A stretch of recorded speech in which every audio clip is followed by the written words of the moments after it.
still keep their courage green. In joyful strains and let us sing Advance Australia Fair.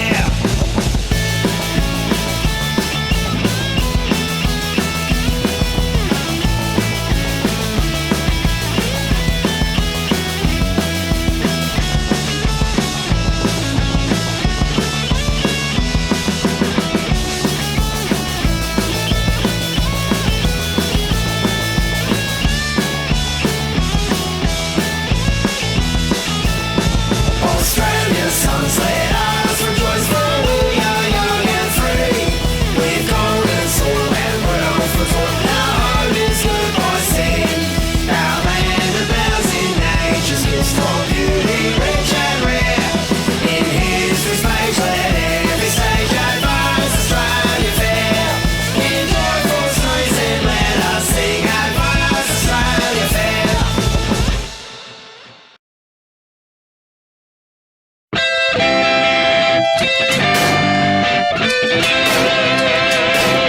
The Uncuckables. Hello, everyone, and welcome to another Thursday Uncuckables. We are late going to air tonight, and that is because we are on Zoom, and we had to make sure that we kicked off Mark DiStefano from the Zoom call, because we know that he likes to try and sneak into other media organizations' Zoom meetings, which he's been suspended for at his job at the Financial Times. He was one of the inaugural reporters, that's too kind, I should say, smear and slander merchants at BuzzFeed Australia when it used to write trashy stories. Of course, I'm Tim Wilms, coming to you from my home studio in Melbourne, where it's been pissing and bucketing down with rain the last 2 days. Also in Melbourne. That's impossible, Tim. It'll never rain again. And the rain that does fall won't be enough to fill the rivers. We've been graced with this downfall, so we're very thankful. Oh, no, it's global warming. No, we have no rain. No, climate change. Because climate change, I'm sorry, I'm old extreme. school. Yeah, I'm still on global warming. It's the grand solar minimum. David Hilton is right. It's the sun. The sun is getting colder, or going through a period of getting colder. And basically get growing your own food, people.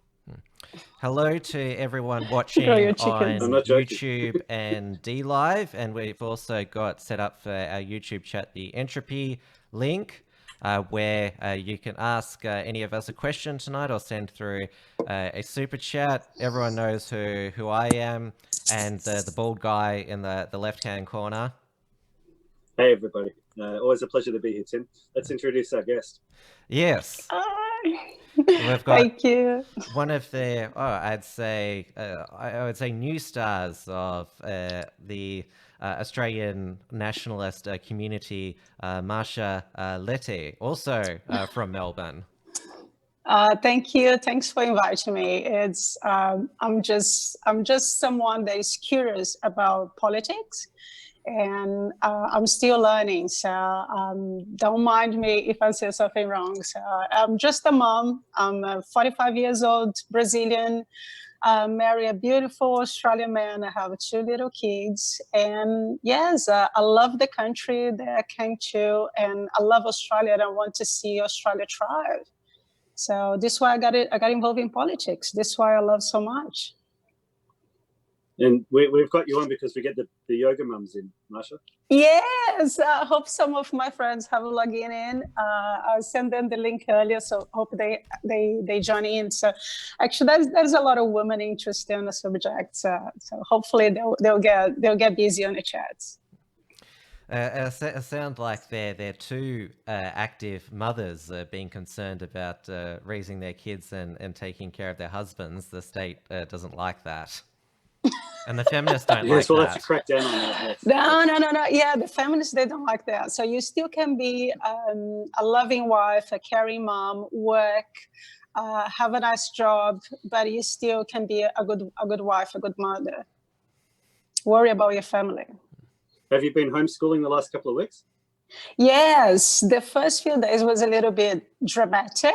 to get used to that. Literally, I used to receive like 20 mails a day from the school.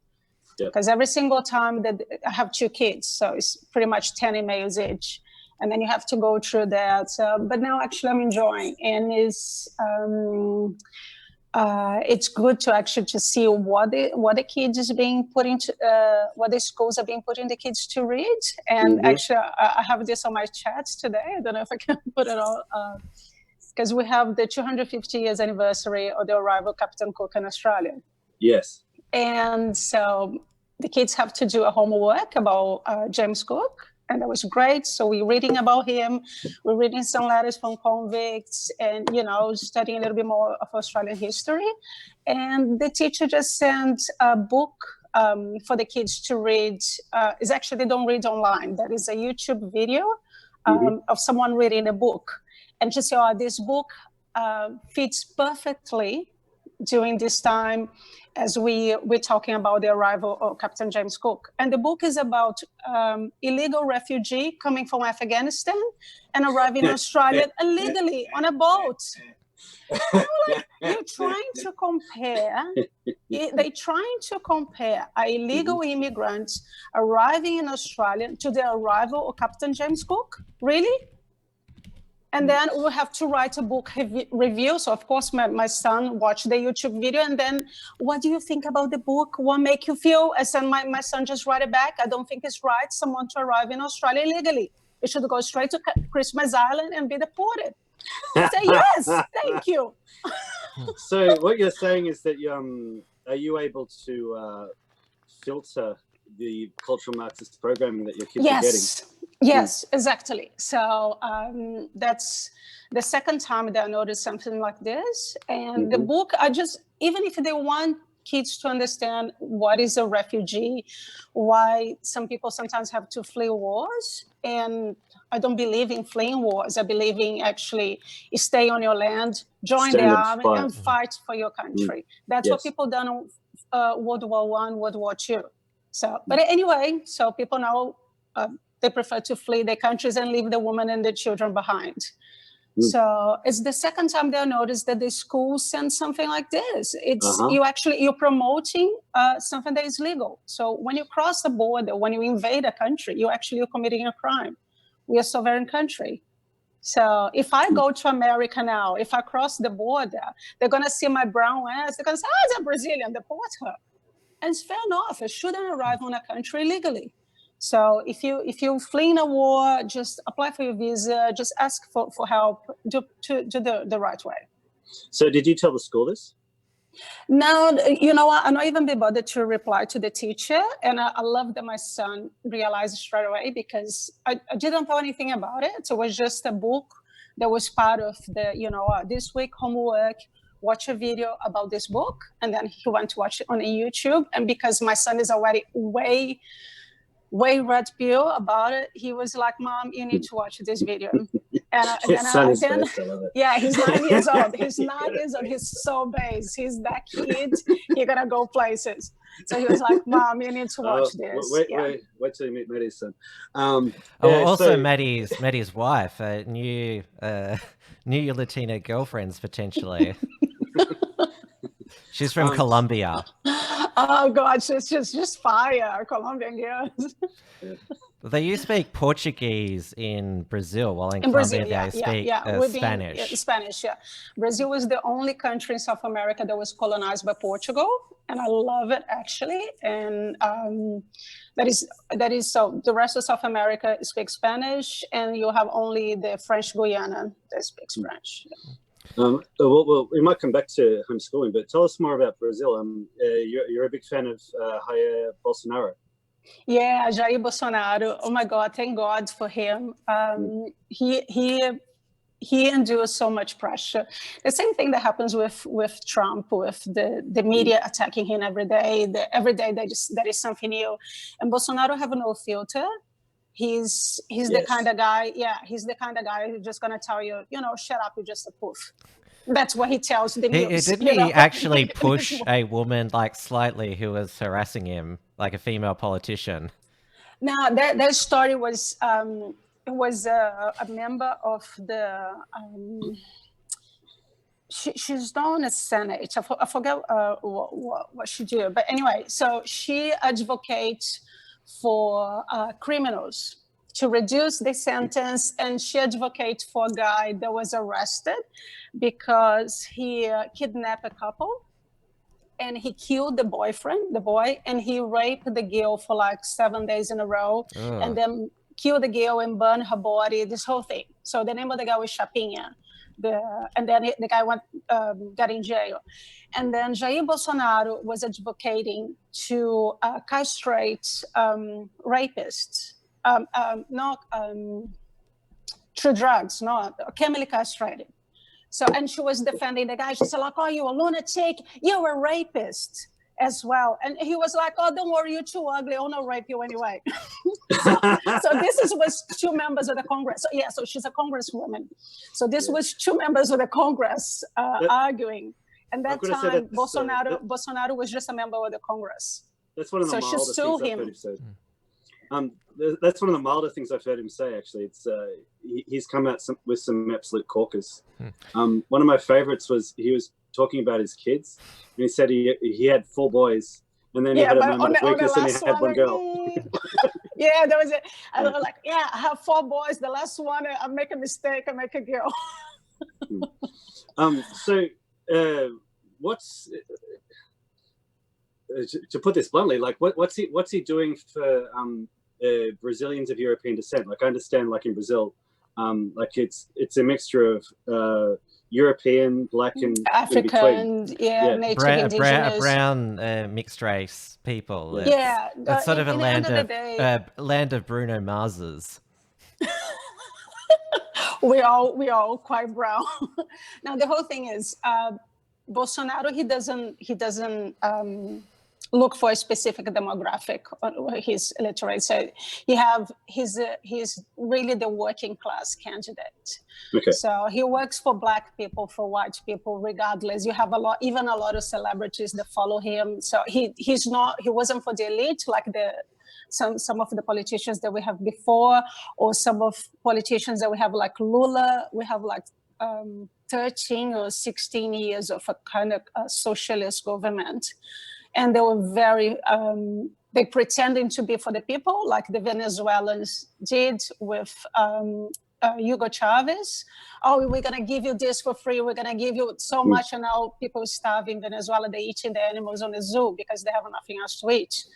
So they have that mentality, oh, we're going to give you, and, so they just keep taking from the people. So we have one of the worst corrupt governments in the last 16 years. So Bolsonaro have a lot to clean. So Bolsonaro, he was in the army, so he's a captain of the,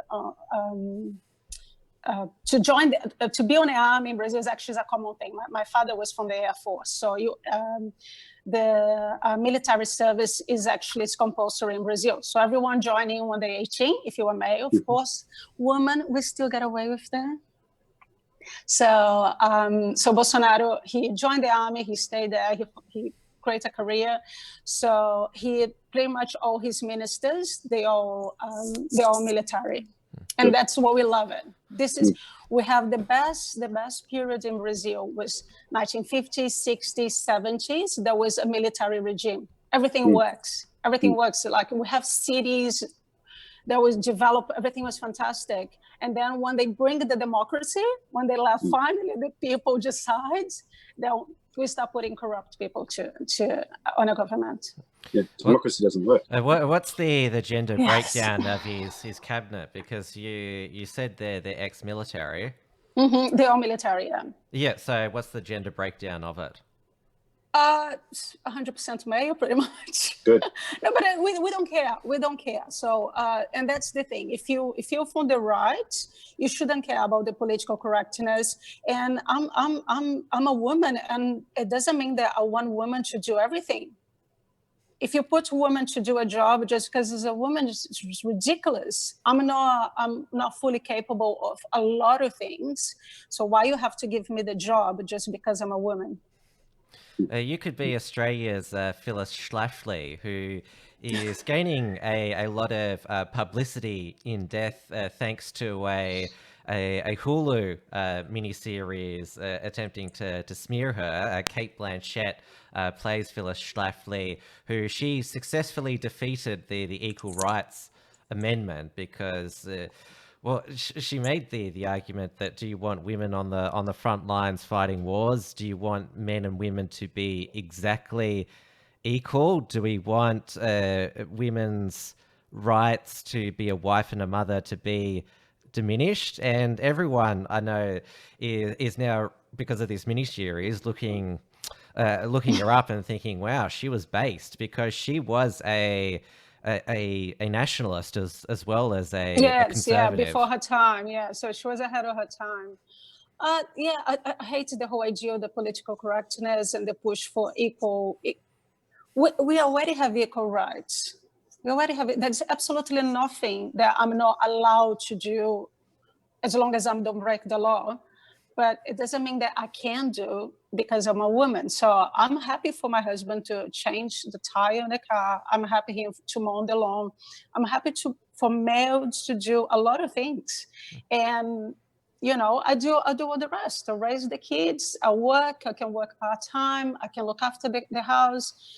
There is nothing wrong with that. I don't compete with my husband. I don't compete with him financially. I don't compete with him academically. I don't pretend to be smarter. I don't pretend to be the one that's going to make more money. I think the woman have to work with the man. It's teamwork. You know, if your wife happens to make more money than you, great. But most of the time, not. So it's not a big deal. It's not a big deal for me. I don't want to compete with my husband. It's called complementary. Yes, that both male and female fitting together, they can raise not just raise a family, but also have a extreme contribution in the wider community. Yeah, that's what our great-grandparents done, our grandparents done, and they have marriage that lasts forever. You have so many marriages now that end because there is so much frustration inside of the house. There's so many competition inside of the house. We've got a question on entropy. I keep putting the link in the chat from Senator Slayer. How does it feel to be the most popular female Australian Christian conservative Latina on YouTube? Oh my God, Senator Slayer, thank you. No, I don't feel anything. Thank you. I'm just a mom. I'm just a normal person. That question is a setup. You are a Christian, practicing Christian, yes, as well. Though you're non-denominational, though. I don't label myself with anything. It's absolutely anything. You can only call me Brazilian and a female, because I'm a Christian. I think Christ have to be on my heart, but I don't go to church. I choose to don't go to church. I don't want to hear someone praising the gospel to me. I read the gospel in home. I teach my kids what I learned when I was a kid, and that's it. I'm not against the Catholic Church. I'm not against someone to go to church every Sunday. It's their choice. And I think the Catholic Church make a lot of mistakes. The whole cover up for child sex abuse was the last drop for me. And obviously during the lockdown, well, we can't leave our homes unless the state deems it a reasonable excuse. And I know that there was a big crackdown over Easter, and Lisa Neville, the police minister, who Dave calls Big Fat Sister, was telling people to stay at home. That's one of the kind of things I've said about it. Yeah. That she couldn't prevent people going to their holiday homes that they own. She sort of did that with a sense of sadness. But you went to your holiday home down on the peninsula that Lisa Neville, she wanted to stop you, but she couldn't. I drove too fast. She couldn't stop me. Now, well, I don't see the reason to stop people if I have a place of residency, if I have a second house, and if I choose to go and stay there for 2-3 weeks, like I did, that's for me. Like, I'm leaving, I'm here, I'm inside of the house, I'm in a party, I have absolutely no guests. I think it's your choice. I don't think we're breaking isolation. I'm isolated inside of a holiday house, sunbathing on my backyard. Well, that sounds too fun. You're having too much fun. I know. You know what? If there's something nice about me, I adapt to anything. If we have a zombie apocalypse today, I will let the zombies outside. I'll be inside of my house, listening music, cooking, enjoying my time with my kids. That's no drama. As soon as I find out, I have to stay home, so that's no drama for me. I'm gonna spend the day eating, cooking, listening music. That's it. On the subject of the zombie apocalypse, I understand in Brazil the death toll from coronavirus has gone over 5,000, and it's suggested it could be a lot higher because they don't have the ability to count all the figures. What's your take on that? How's it all going over there? The problem with Brazil is, so like Bolsonaro decided to don't completely close the country, and I think this is right, but it's hard to actually keep people distancing from each other. It's 200 million people. We have a population of 200 million people. Yeah, I've got the figures here. Everywhere that you go, the buses are crowded, the trains are crowded. You're in contact with people all the time. Yeah, so 5,500 deaths and 79,000 cases, 34,000 recovered. I can't help but... No, 500, not 5,000, 5,500, I said. 5,500, okay, yeah. I can't help but feel that there's now this focus on the death toll in Brazil. But it never focused on the recovery. Is because Bolsonaro, he refused to lock down the whole nation. And we know that, as I call them, the lockdown lovies, they've just been shut it down, lock everyone in their homes. That'll keep us safe from the virus. They've hated the... well, it's funny that the left actually hated Sweden for once, because Sweden has gone with the Sweden is the perfect place. Immunity. I'll put it back up. The Swedish figures here: 20,000 cases, 2,462 deaths, and recoveries 1,000. I think the whole thing about isolation, that I said this since the beginning, and there is no reason to isolate healthy people. We could still go into work. That is other disease that came and passed before.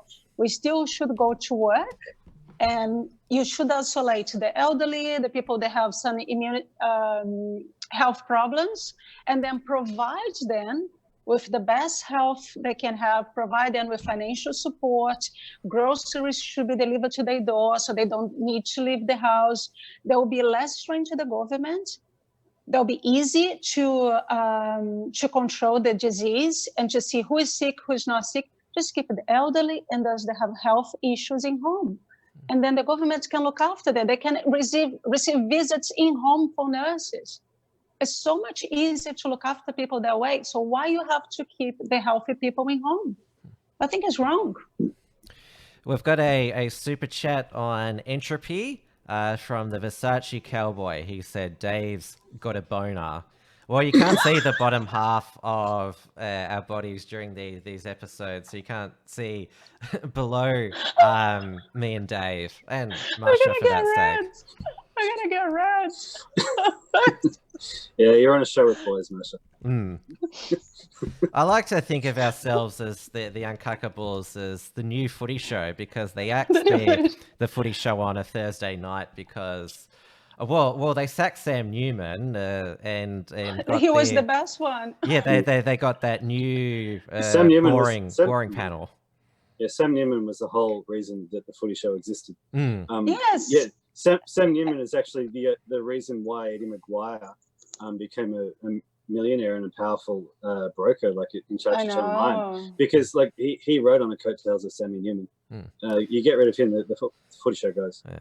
He's on Facebook and Twitter now as Smartass Sam, and he's been campaigning for Victorians to be able to play golf, because we're the only state Victoria is the only state that is not relaxing the lockdown, and we're the only state where golf is banned, even though during the lockdown every other state you could play golf. And Dean Andrews was like, "Oh, I know. yeah." Golf, He acts like so he has exciting. superior, like he knows better than all the other chief health officers and the chief medical officer. He said he won't do anything until May the 11th. Though the NT today, they've already released a timeline because they've had no new infections recently, no community transmissions. I'll just bring up their timeline here. So it's tempting to see you in the NT. It seems like the place to be.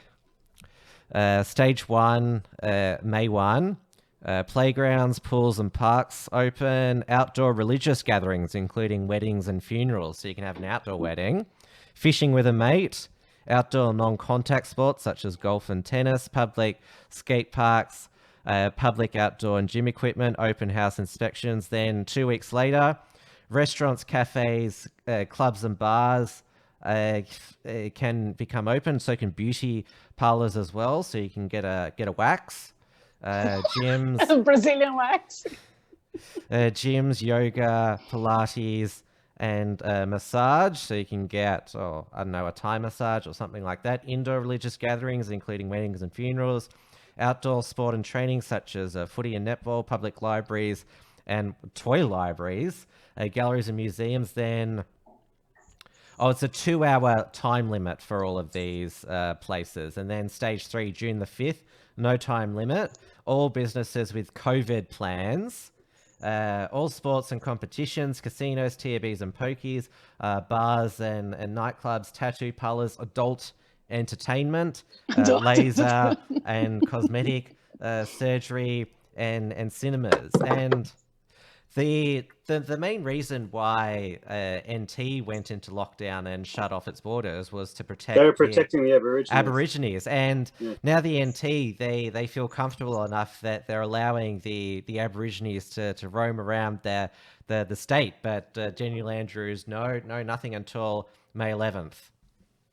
Well, it's not surprising that Daniel, like Victoria will keep the strictest conditions for the longest it can. Victoria is the furthest down the road to communism in the whole of Australia. So don't expect to be able to do that much for the near future. Mind you, I don't mind. I've been enjoying the lockdown. I've been enjoying. Well, you can be in a voluntary lockdown. Yeah, you can. Yeah. If you're smart, you can adapt. Yeah. Yeah, I've been saving money on petrol, and I've been enjoying the slower pace of life. Working by talking into the iPad all the time can get a little bit draining, but it's been really interesting during the lockdown just how much more time we have. Like I said, I'm saving so much money on petrol, and I'm not driving around everywhere, and the extra stress is actually lower. And I think after when people go back to when the lockdown is over, I think people will miss out. I think people will adjust the way that they do business and live their lives. I think it's been a good time just to sort of sit back a bit and go, okay, the way I was living before lockdown wasn't actually the best way anyway. I actually don't want things to go back to normal. I'd like so you like living in it's not a nanny state, it's a totalitarian fascist state. That's not the point. The point is that we live in a city which is really, really congested. We are spending more and more time driving everywhere, and we're in gridlock a lot of the time. When really, so many of us don't necessarily need to travel great distances to go to work. Yeah, and we're running around trying to please everybody all the time. And I think people can adjust. I think we can go, well, we're actually learning a different way of going about business. And I think ultimately that'll be for the best. I think what you might find after the lockdown, if people sort of do think about it, you'll see the value of commercial property go down, because people will be thinking, well, I don't need to. I can work from home. Yeah. I think you'll see a little bit of a readjustment. I think you'll see a little bit of just the way the economy looks will reflect reality just a little bit more. Mm-hmm. Can I just add one thing? Because actually, I was just talking with some of the younger moms this morning, and some of them don't want, 5G. They don't want to send the kids back to school when this could go back. They want to finish this term with homeschooling because they're enjoying. They enjoying to be with the kids. The kids are doing well, so we're creating a good routine. I make my kids wake up, brush teeth, have your breakfast, change clothes, feel fresh. It's a brand new day. We're gonna sit down and Miss Leite, so your teacher got it. So I'm the teacher. We're gonna sit down and do some homeschooling. So I think there's a lot of business. They're gonna reduce their size because a lot of their staff gonna be able to work from home. But one thing that I just received, because I'm on a newsletter for Cory Bernard.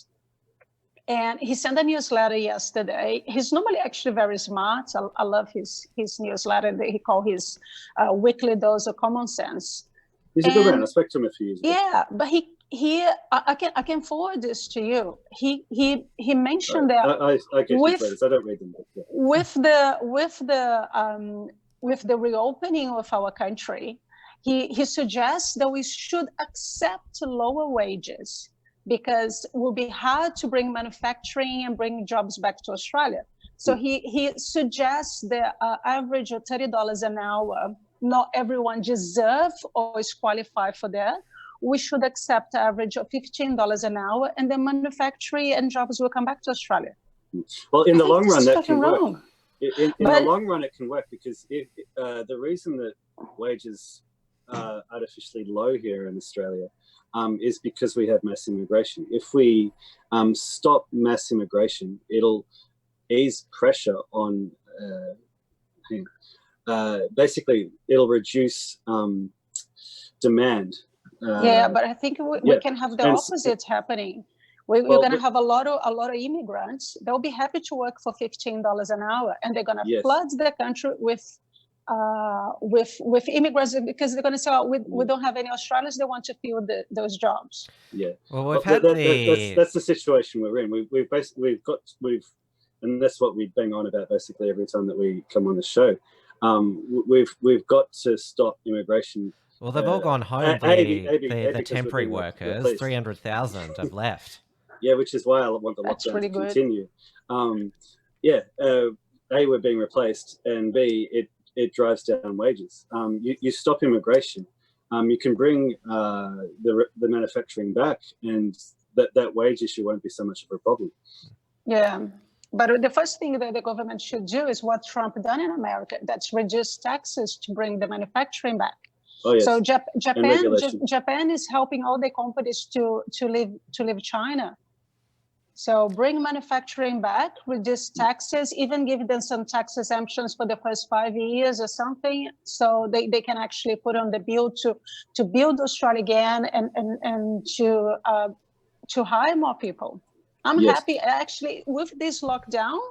That's nothing inside of my pantry. There's nothing inside of my house that I'm buying now that is not made in Australia. I particularly look for made in Australia products. Sorry. That's okay. Reduce taxes, reduce regulation, free up the energy industry, free up coal, free up nuclear energy. We'll have a booming manufacturing industry if we do that.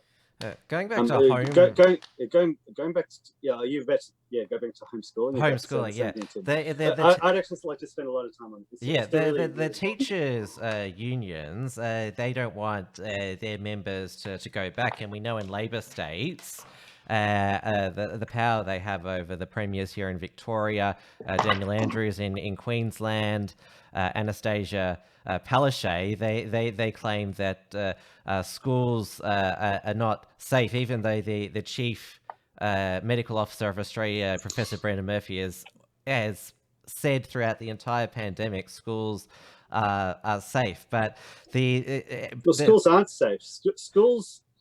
Well, safe from coronavirus. They're not safe from cultural Marxism and all that other basic black armband view of Western history thing. And this is the far more important issue, really. Like, I want to finish my point. I want to finish my Yeah, point. They claim that we won't, because they're ignoring the medical advice. The teachers say believe the science on climate change, but not the science on coronavirus. They're saying, we won't get them from the kids now. We might get it in the staff room because the staff rooms are crowded. Then close down the staff rooms. I don't know, eat lunch in your car or something, so you're not around other teachers. But the point I'm getting at is that these teachers who don't want to go back to school, they've got to be careful what they wish for because of mothers such as you, Marcia. that's the thing, isn't it? This is the danger of the lockdown. All of a sudden, like, parents are really understanding like what gets taught. Like, I think a lot of parents are pretty outraged about what gets taught in school. But then you're going to have parents finding out directly, and you're going to have parents who are going to be able to filter it straight away. These kids are going to go back with a different set of lenses, with a different framework for like understanding what they're being taught. It's why we're seeing articles and even a conference against homeschooling. It's amazing. They're worried because they're going to lose their monopoly on being able to brainwash the kids. Yeah, there was something in America saying that the union or something for teachers, they're saying that we should stop homeschooling because you're going to have some white supremacist kids coming. So that is I love the school that my kids are on. The school is beautiful, the principal is lovely, the teachers are lovely, but that is a little push for the Marxists. So we have an incident last year that there was a little book about rabbits, whatever, and the rabbits have babies. I don't remember the story, but one of the kids said, how the rabbits have baby or something. It have to be a boy and a girl. And I remember my son told me that the teacher told one of the girls, but you can choose to be any sex you want. So tomorrow you can choose to be a boy or to be a girl. And then one of the girls are like, but I don't want to be a boy. And so it already make bloody 8 years old kids confused. So my Latin blood just boiled. I went to the school the next day, so I'm gonna fucking kill someone. And I went to the teacher and said, it's not your call.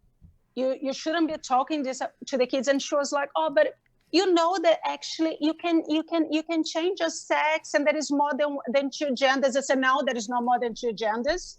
That's biology, and it's not your call. You shouldn't be talking to the kids like that. You shouldn't be bringing this to 8 years old to grade 3 kids. So well, you can identify with whatever that you want, but it doesn't change your biology. I can not identify as Brazilian, but it doesn't make me a Brazilian. Yes, I identify as a carrier battle grip person. The other thing I love about this homeschooling, and you sort of hinted on it before as well, Marcia, women are going to be spending a lot more time with their children. And I think that's what I'm loving. The kids are loving. Mom is in home every day. Yeah, I think a lot of women are going to realize, hey, this whole staying home with the kids, I actually kind of prefer this to working. I think it's red pilling women on traditionalism. Yes, yeah. No, I will tell you, there's a lot of moms drinking a lot more wine now to get with the job done. But as I say, I'm very flexible. I adapt easy. I was always the kind of woman that I work full time, and I still find time to come home, help with the dinner, go to the gym, look after the kids, read a book before they go to sleep. So my day really, it's a 24 hours day that I try to use every single hour that I can. But I lost my job with the pandemic. I'm in home, so I'm just enjoying my time with the kids. I'm training more. I'm eating healthy. So yeah, you have to try to do what you can. Is it that big of a financial hit? Are you finding that you're saving money, not having to like travel to work and buying food for work and all that sort of stuff? Like, is it Is it not such a big financial hit as you thought it might be? Yeah, I'm a tired ass now. So because we just have, of course, we have our savings. We're in a comfortable position because we have savings. I believe for someone that was already in debt, to be out of work, it makes the things harder. And so you're I have not cooking at home as well, not going out to restaurants. Yeah, we're not really going out. And of course, I just touch my savings for groceries. So the money's there if we need. I'm not driving at all. I do a lot of walking with the kids. And I have a good size backyard. So we're all the time outside, we're all the time playing. So I have no need to be going out.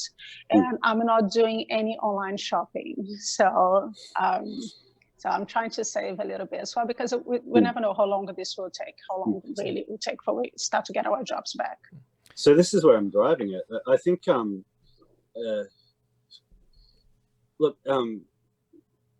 women don't need to work. Would you prefer that during when they're standing down workers, that they stand down the female workers first and prioritize the males' jobs? Absolutely.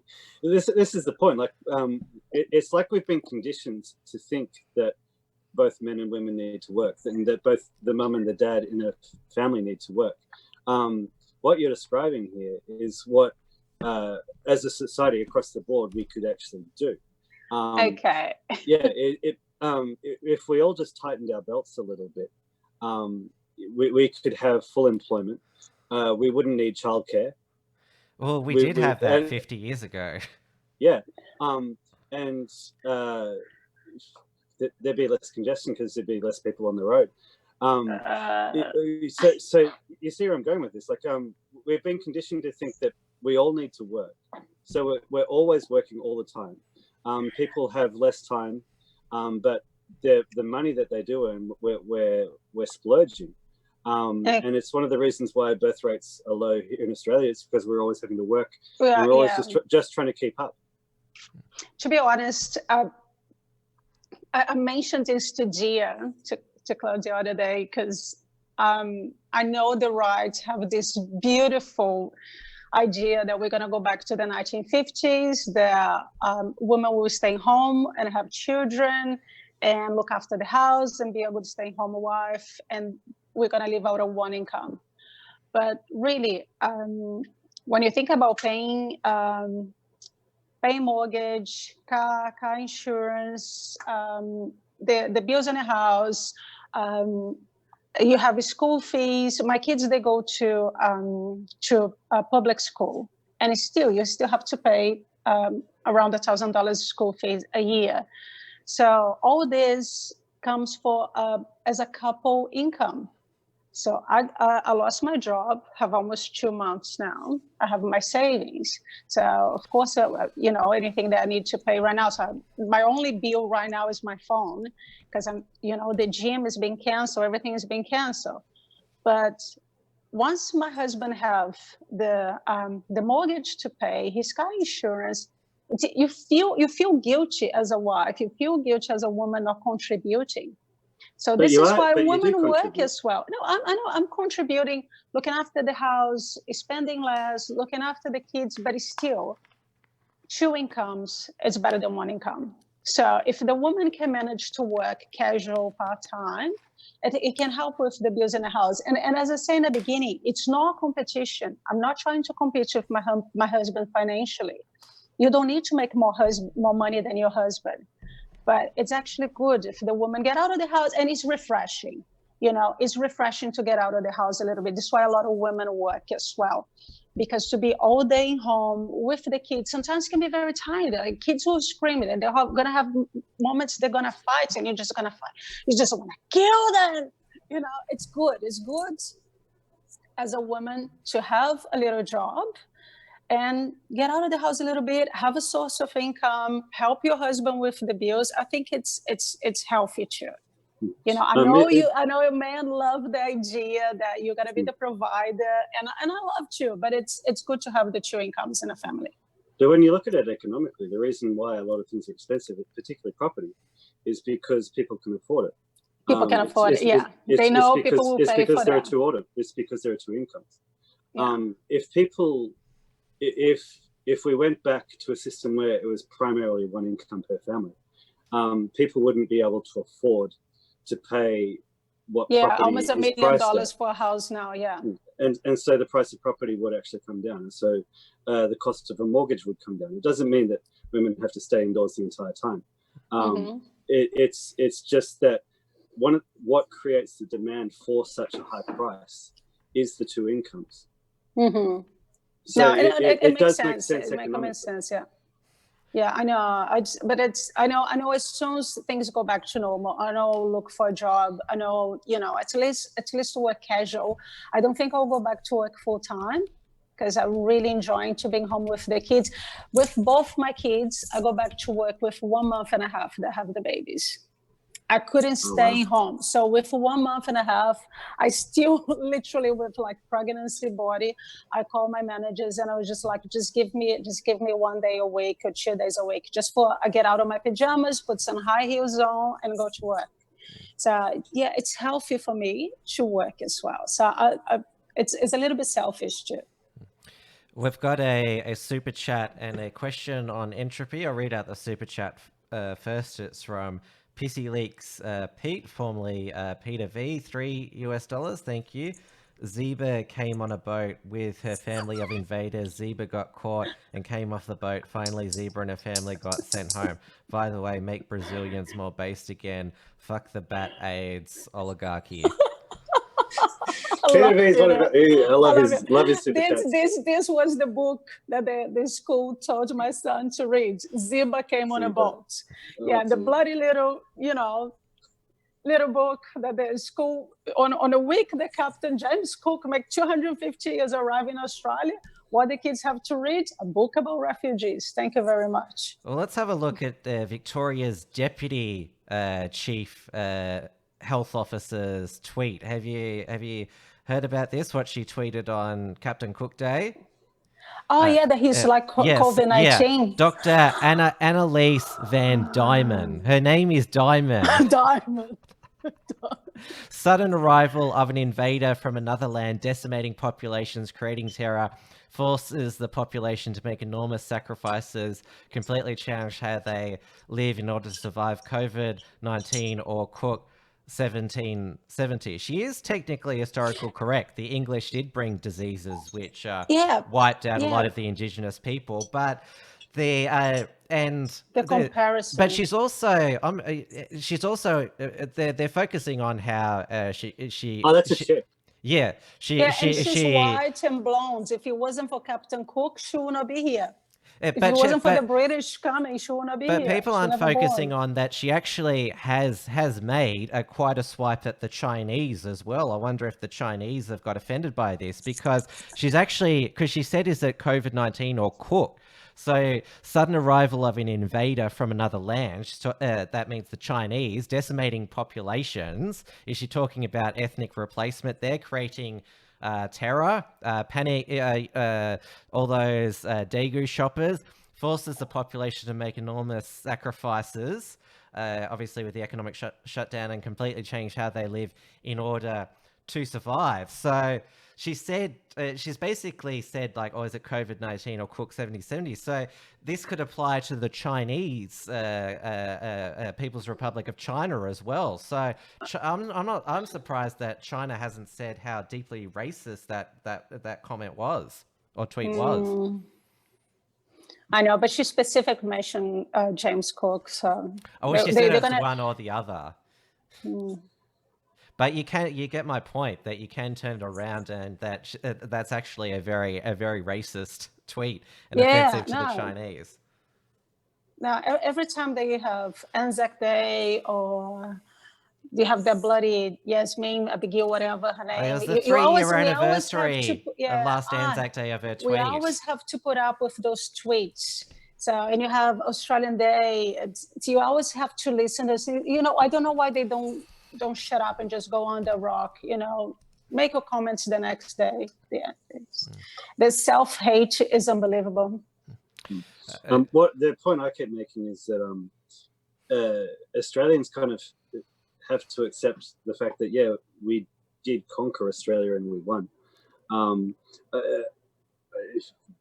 trying to sort of make the argument that we settled Australia and we brought civilization. It's like we're sort of caught in the middle ground.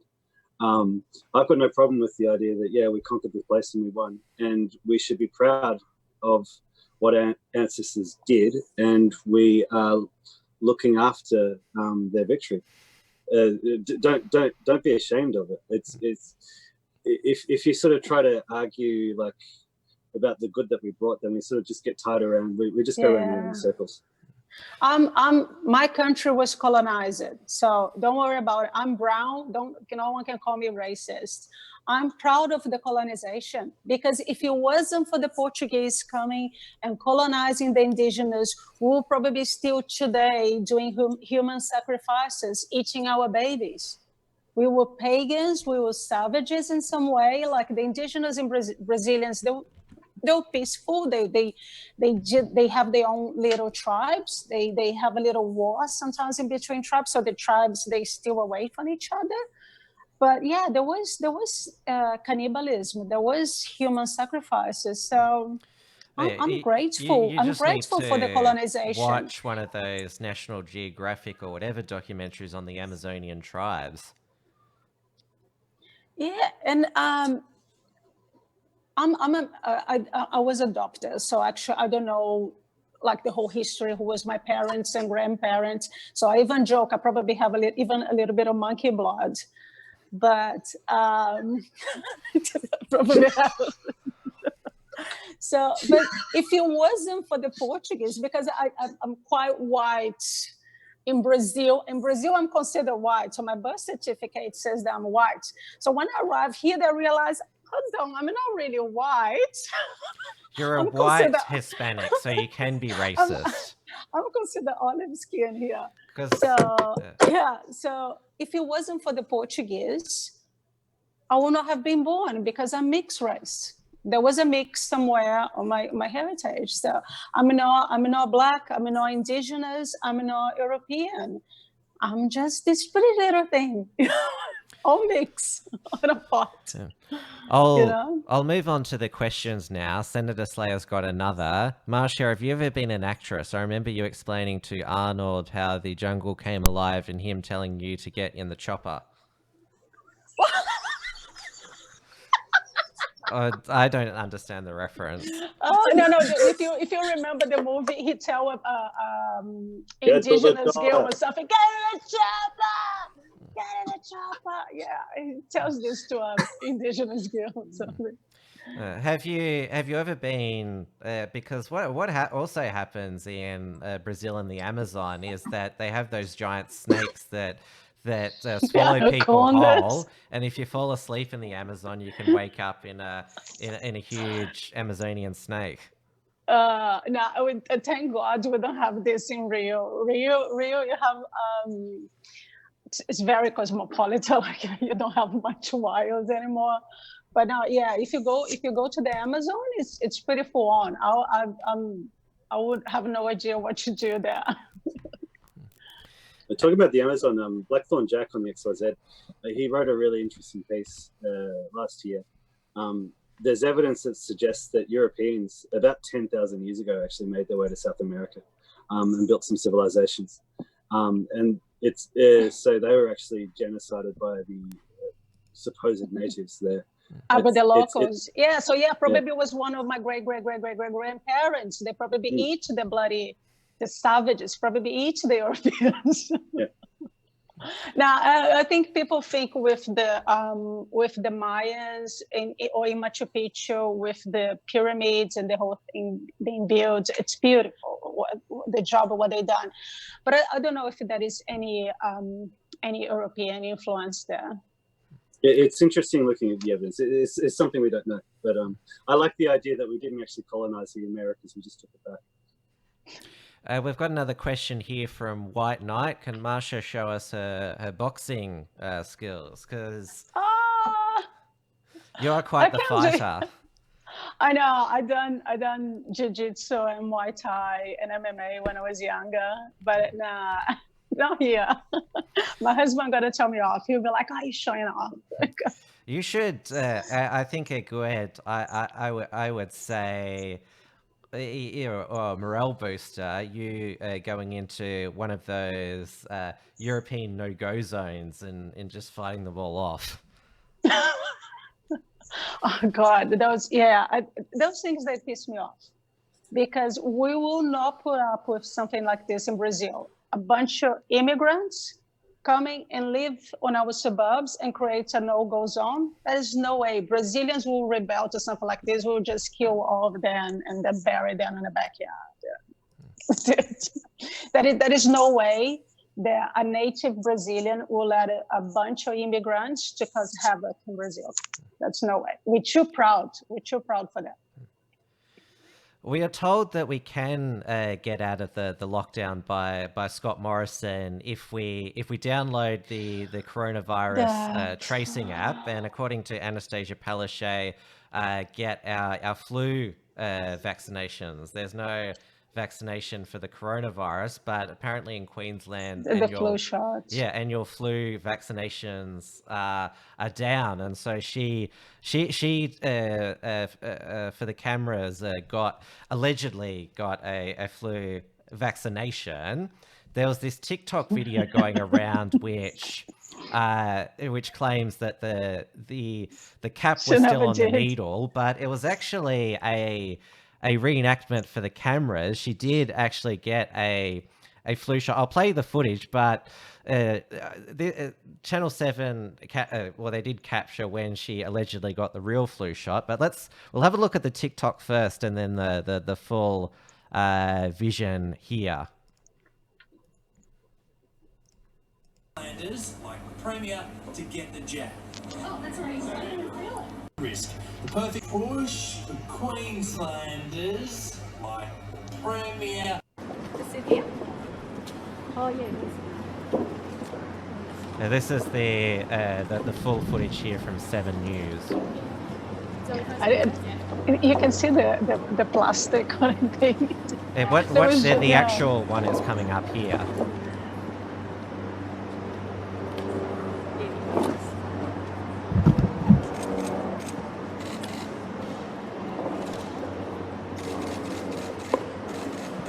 That's already. I didn't even feel it. Notice the camera zoomed in when it happened. Yeah, I saw that. Do it again. I saw it. It's visible. She didn't take anything. So if she really took the flu shot earlier, she should just have say, you know what, I took the flu shot. I done my part. You should do the same. But enacting on TV was just it's quite ridiculous. She said she can do. Thank you very much. And now the health. She'll do it again. Yeah, she said to that doctor or nurse, "Oh, you can do my flu vaccination anytime." But you hear what she said. I was over before it even began, and it just basically, it's weird how it just like goes like it's not even a jab. It's just sort of in, out. That's it, and then it's over. Yeah, she not even move the thing. She not even move the finger down. And she wasn't even... Sorry, Tim, that's just very funny considering what Svatonic just said. Oh, what? All right, keep going. Oh, that's too far. But yeah, she didn't even get like a cookie or get a lolly from the nurse afterwards. She just got up and did a health conference. But why did they, like the Channel 7, like zoom away from her at the crucial moment? I think they intentionally want to show that she was doing it, that she wasn't really taking a flu shot. The cameraman there intentionally done that. And she was fine completely afterwards. She just got up and said, "Right, now the health minister." Look, where we're going with this then, like this seems to be they're trying to normalize the idea that the only way that we're all going to get our lives back is if we get the vaccination for and it's really easy to get a flu shot. It's over before it even began. Yeah. Have you ever received a vaccination like that before? No, not really that I remember it's just now. sort of in, out, like just like that. Yeah, no. You have the clean swab and put a little band-aid. It looks pretty quick anyway. But You said that about the app and the flu vaccine. So Scott Morrison said something yesterday. He specifically briefed, get the app. That's your passport to back to normal life. Yes, that's your free pass. Now, the word that he said, that's a free pass to normal life. 2 million Australians have downloaded the app. We need more people to download the app. So I can't believe already 2 million people download that. I'm not going to do that. I know. 2 million sheep. Yeah. No, 3 million. It's up to 3 million now. Yeah. Wow. Yeah, that's we're not going to do home.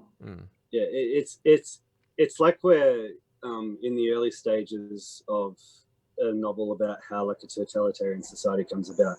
It's like download the app, get the vaccination, and just let us control your lives just a little bit more. We'll just keep ramping it up, just keep boiling that pot. That's essentially what's going on. Not only that, we have the health records that you could choose to have your health records, the government to have your health records, or you could choose to not. So we stopped that, because then they will have your health records tracking you, who you call, where you go, where you stay. That's too much. That's too much. Mind you, they're going to do this with our kids. And I'm not anti-vaxxer. I vaccinate my kids. I think that is some few disease that you don't want to see anymore. You don't want to see polio happening.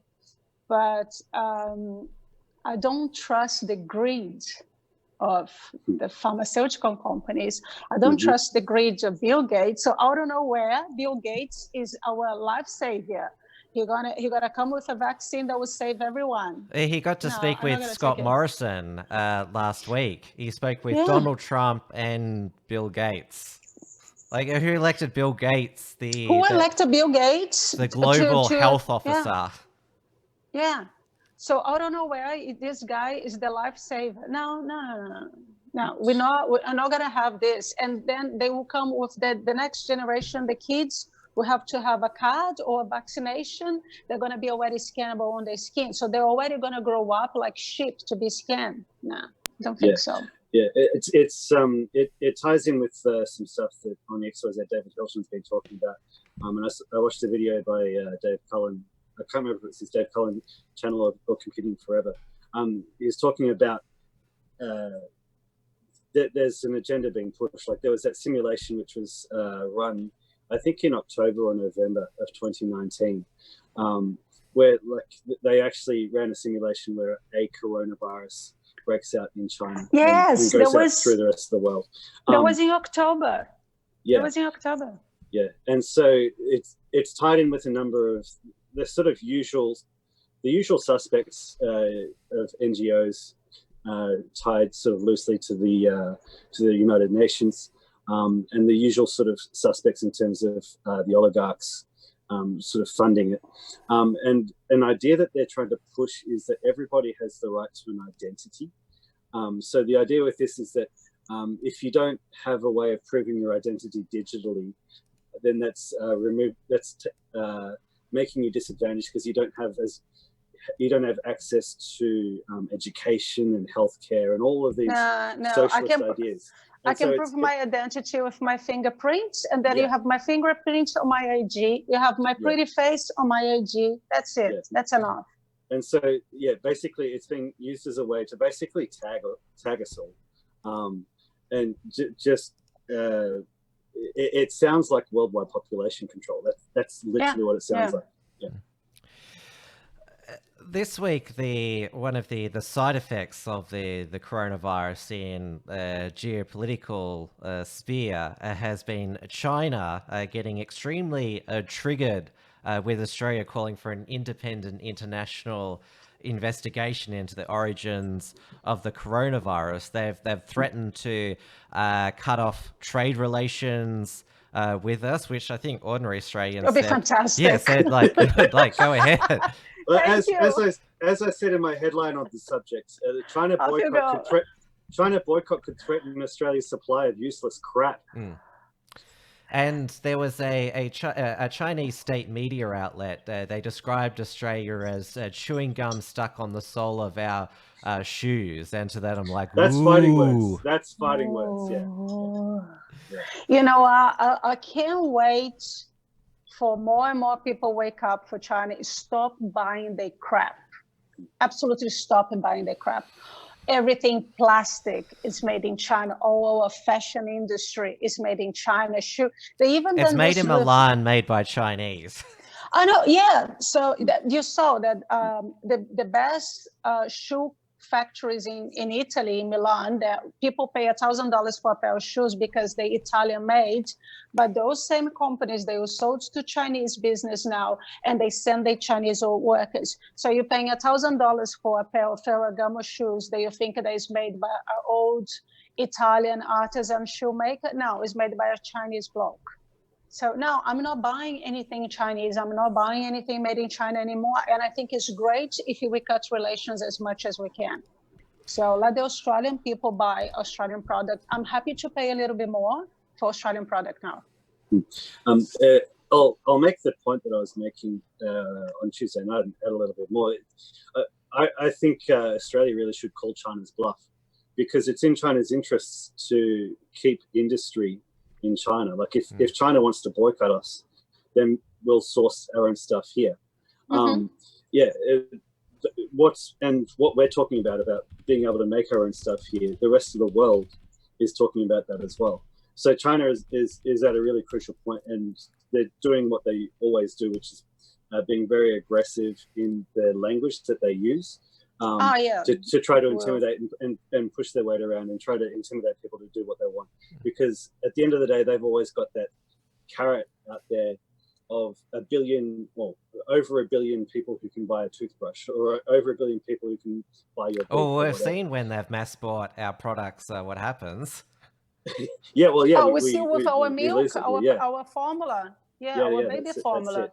That's it. Yeah. So a few decades ago, basically, the idea was sold to us here in the West that if we started to trade and engage with China, we would be able to moderate and change China.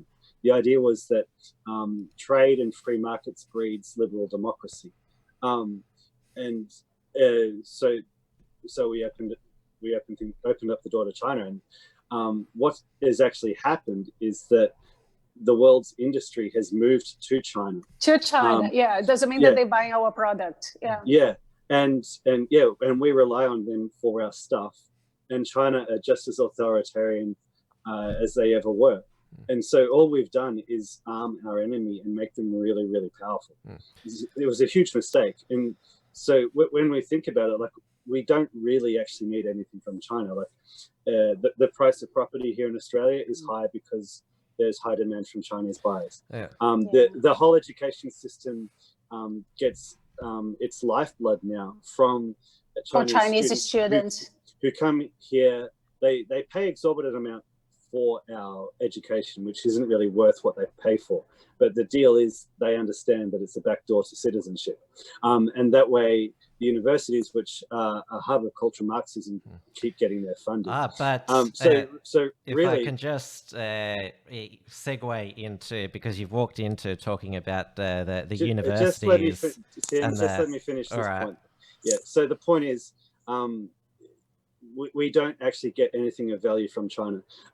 They've artificially inflated the importance and the price of the education industry. Like we think of the universities as an export now, when really we're simply funding the drivers of cultural Marxism. They make the price of property ridiculously high, and all of that stuff is made there, and like we've seen what happens when the supply lines get cut off. So it's in our interest to actually stop trading with China, full stop. Your turn, Tim. Yeah, I'll get to, because it's a good segue into, I would say, this outrageous news that that broke in the past couple of days. here it is here. The Victorian state government offers $1,100 relief grants to struggling foreign students. Ah, yes. $45 million supporting international students suffering during the coronavirus They're suffering. lockdown. I know. Protect the future of Victoria's Their mums are not sending money from China. 12.6 billion international education sector and stave off worldwide competition for students on the other side of the pandemic. The number of international students So we're in basically Victoria, bribing them to stay here. yeah, dropped We- 250,000 to 150,000. And it's interesting that the age We're here, printing money. they for profiled, students. Yes. they featured an Italian student here. They didn't choose a... They find one. They find one Italian They didn't. student. They didn't find a Chinese student. They focused on an Italian They student. find one. Yeah, because they know. They know. Yeah. Yeah, I yeah. couldn't They're believe giving the dream that. away. And this is foreign aid by a state government. That's what it is. It's taking from Victorian taxpayers and giving our money to foreigners. We are already in debt. We are already getting so much debt because of this crisis. People are not working. Actually, the fact that I'm not working, I'm not paying taxes. So they should want me to go back to work. And now we're paying foreign students. Their parents should be looking after them, sending money to Australia. I couldn't believe that. $1,100. Huh? I think it's $1,100. Yeah. But- That's treason. That's for me, it's treason. It's treason, and yeah, it's bribing them to stay here. Yeah. It's amazing. And we've seen this time and again from all governments placating China when they threaten and not postponing the day of reckoning, because they've been worried about an economic catastrophe if our trade collapses with China. Well, what do you call this? We're in an economic catastrophe because of China. How much worse can it get? What I think is promising is because America gonna sue them, Europe gonna sue them, so we don't have to worry about their threats.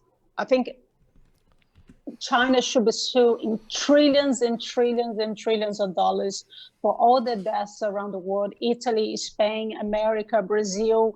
Like how many deaths we have here in Australia now? We on 69 the other day? 89. Yeah, we reach 80 now. Yeah, 89. It's still, I'll go through the what is it, the daily figures here. I downloaded it before. I've got it won't take me a moment to get it here. Here we go here. So this is the updated graph here. So we've had 91 deaths, but look at 6,753 total cases, but 5,714 have recovered. So we have basically around about 1,000 active cases, 34 in ICU, 89 in hospital, 500,000 tests, 1.2% positive, and there's a curve up there, flat as a tack. But it's mainly the economic damage that has been caused to Australia with the lockdowns that has been the real killer to Australia, and obviously those 91 deaths are a tragedy themselves. Yeah, and this lockdown is affecting not just us here in the city, it's affecting the farmers as well. Because if you think every single supermarket's closed and shops, it is less meat, less dairy. So unfortunately, the dairy industry have actually to throw out their milk. They're doing this in America. They have to, because you still have to milk the cows every morning. So you have a lot of waste that's going on. So you need to go put the market, put people to go back to work. As I said in the beginning, healthy people shouldn't be in quarantine. You should isolate the elderly and those that have medical health problems, and that's it. And there's a question. I've been saying this for a while. And again, on XYZ, David Hilton posted about this the other day. I found it quite interesting, like in the first few weeks when this was going on, and Scott Morrison was going, we grow enough food here in Australia to feed 3 Australias, but we've got disruptions to the supply chains, and you've got to be able to physically pick the crops. And if you don't have the Yes. people to do it, then you're not going to be able to. But I the think, food's going to rot in the ground. I think and- our farmers and I think our truck drivers, that system didn't stop. Yeah. I think the farming is still functioning. The truck drivers, they didn't stop because you need the food supply. I don't think this is being interrupted. The problem is because all the restaurants closed. We don't understand how much food, even just for you to have an idea. I work how in much a we coffee. produce, yeah. Yeah, I work in a coffee shop once, and in England you have such a big demand for the brunch on a Sunday. We used to order 3,000 eggs for the brunch on Sunday. That's how much eggs we use in a normal coffee shop, just a little suburban coffee shop, for the average English breakfast. So you have all those little food stores, coffee shops, restaurants. They really boost our farming industry. Yes. So this is why the farmers are losing so much money, because they have no one to supply their food, and they're wasting their crops. Which means that next season they won't grow as much, which means maybe we're only growing enough food for 2 Australias. Yeah, and then you keep having shocks.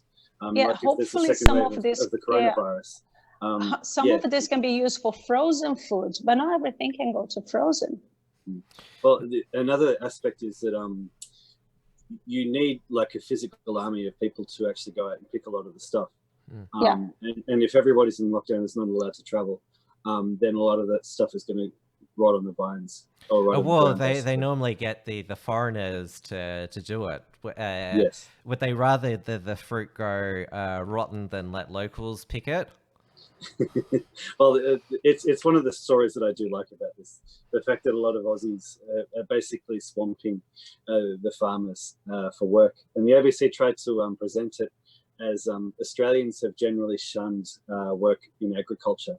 But it's like, no, we've always just been undercut. Well, and That is it's one been... Well, I'll be happy to have South African white farmers coming to pick our fruit and vegetables. We should every day remind Peter Dutton about that. There's a question for you, Dave, on entropy. Do you think the CCP's Australia is the gum on China's shoe comment was derogatory, or was it an indictment on how subservient Australian politicians are to China? Yes. Because that was quick. Yeah. Well, it's not just the politicians. You have to remember who's in their ear, and that is the business community. Yeah, good segue, Tim. Yes, I'm the master of segues here, because we saw, and this was quite extraordinary. What happened yesterday? Health Minister Greg Hunt held a press conference with Western Australian mining magnate Andrew Twiggy Forrest. He'd secured 10 million testing kits from China. And we already know that. His charity. Yes, and he Twiggy Forrest brought in, ambushed the health minister by bringing in the Victorian Chinese Consular General Long Zhu. And it caught the Morrison government off guard. And what we've also learnt today, that Twiggy Forrest is not doing this out of the goodness of his heart. He's actually going to be reimbursed by the Australian taxpayer, and to basically create it's almost like a national security incident in a media conference. He paid 32 million. He paid 32 million for 10. I think it was 10,000 or 10 million tests for COVID-19. Yeah. And then he's going to be reimbursed for that. Yeah. And Forrest said So this is not charity. Yeah. Forrest said about the relationship I see between the Australian people and the Chinese people is really one of a common heart. Wow. Oh God. They made him say that, huh? No, this is Andrew Forrest, and The Consular General said this project is another testimony of the friendship and cooperation between our two countries and the two peoples. Notice he said two peoples. Yeah, there was a there was a word that got mentioned earlier in the stream. I think it's called treason. Yeah. The Twiggy Forrest, he's not looking out for the Australian people. Yeah. He's looking out for him. Alan Jones gave him a real spray this morning. He went even further than that and compared Twiggy Forrest to Sam Dastyari. That's fair call. Fair call. That's quite a burn. But now we've had today. And, it's worse than Dastyari because Twiggy Forrest is actually an Australian, unlike Sam Dastyari. So yeah, he's a foreigner. Yeah. Sam Dastyari is just he's an infiltrator. For Twiggy Forrest to do what he's doing, that's actual treason. But now, today, we saw the owner of Seven West Media, Kerry Stokes, he owns the Seven Network and the West Australian newspaper, used the front page of his West Australian newspaper, called on Scott Morrison to appease China's anger at Australia's push for an international inquiry into the origins of the coronavirus pandemic. He also mounted a defense of the exotic... It's not exotic, filthy, disgusting, horrific... god-awful animal wet markets where the virus is believed to have broken Animal out. Abuse. It was either there from the bat soup or the bioweapons lab. Yeah, Kerry Stokes said, urges lab. Canberra to respect the wet markets. Don't diss them. We shouldn't tell them what you eat. That's what there was that he said. We shouldn't tell people what you eat. They've been eating this for thousands of years. It's regardless. I don't care. Yeah, I don't care. It's wrong to eat dogs, to eat bats, become vegan. And I'm not vegan, I'm not a vegan, but that's just so wrong. Actually, I'm quite surprised the vegans are very silent. The vegans are very silent about the whole bat soup. But anyway, leave the vegans alone because I don't care about them anyway. Yeah, that's a good point. Yeah, they're very selective about who they're very selective. Yeah. But that's the thing. It was so it's another form of treason. So you have someone that own a media outlet to telling our prime minister to leave China alone because that will interfere on our business. No, I don't think so. I'm actually very glad that he said that. It's one of those cases where he really should have just kept his mouth shut. Yeah, because I mean, we're not going to believe what comes out of 7 News now. Yeah, that's it. He's basically said, yeah, look, I'm on the side of China. I'm a globalist. Yes. I'm not looking out for the Australian people. Yeah. Yeah, because they all have investments in China. They're all making money out of China. And he also has, Kerry Stokes, the reason why he said this, he also has West Australian mining interests as well. And WA is de facto seceded, and Mark McGowan, he has said, we still want to have good trading relations with China. Yeah, so is his plan to secede from Australia and then become a province of the People's Republic of China? Well, Victoria's well on the way. Yeah, because the people who buy most of our mining is China. So our mining industry rely on China. I'm actually surprised Gina Weinhardt haven't said anything yet since all this started. She's a solid patriot, but she is a relatively private person. So, but yeah, she is definitely an Aussie patriot.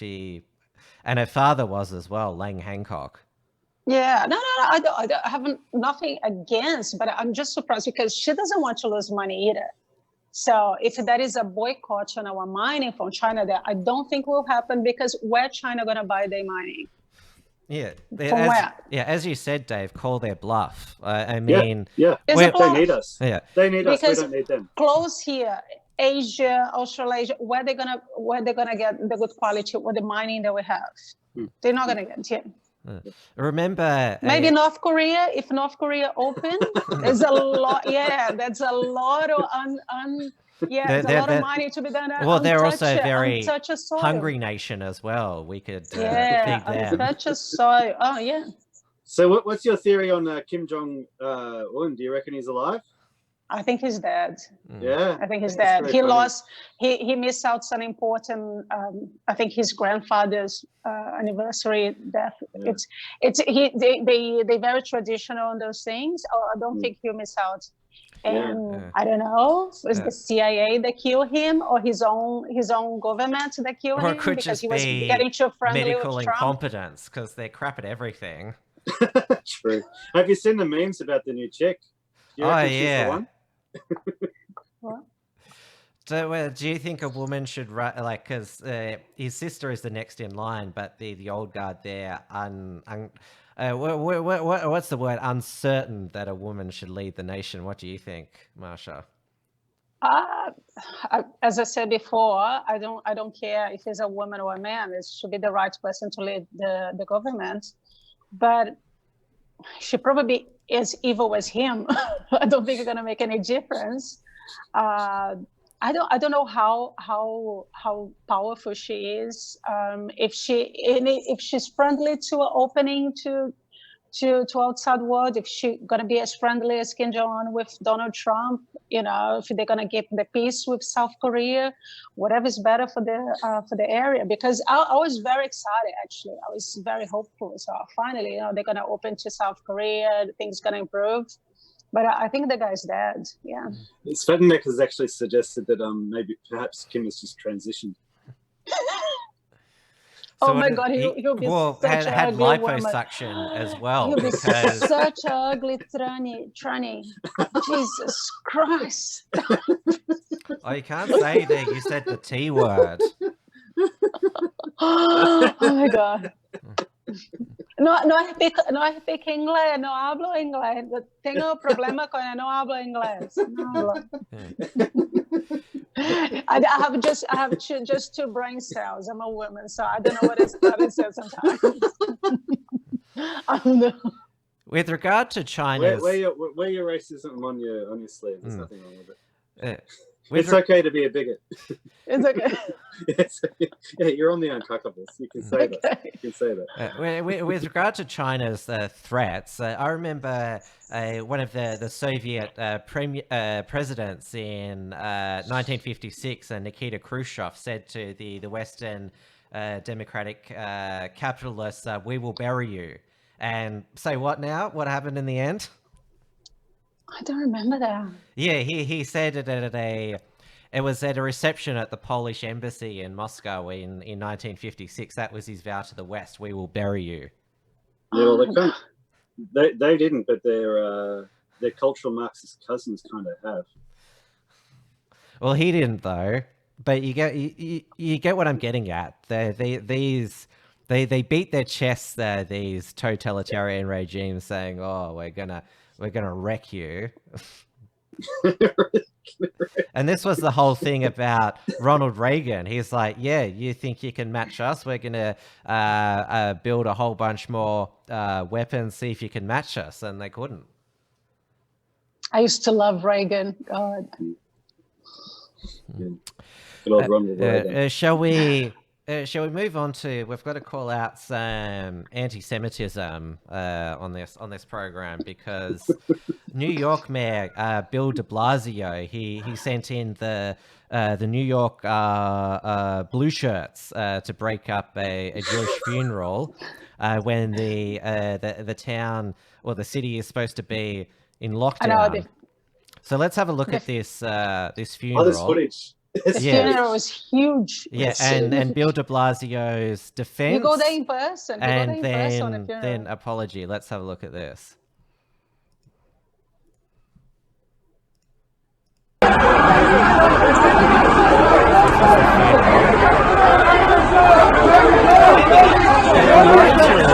Something that happened last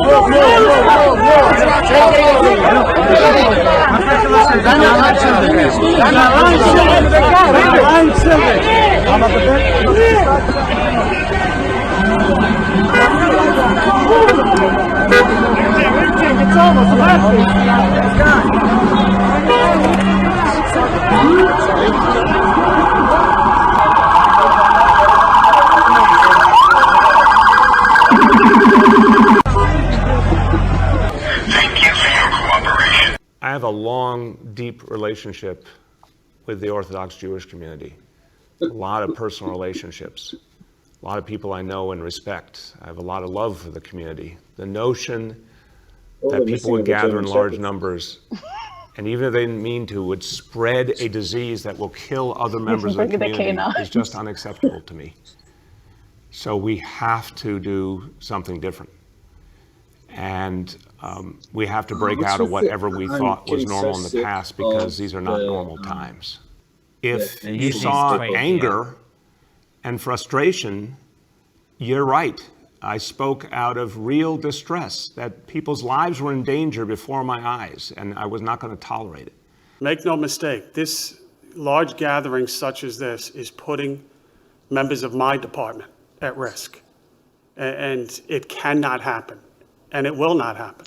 And it's going to be met with very stern, as it was last night, immediately being broken up and stern consequences.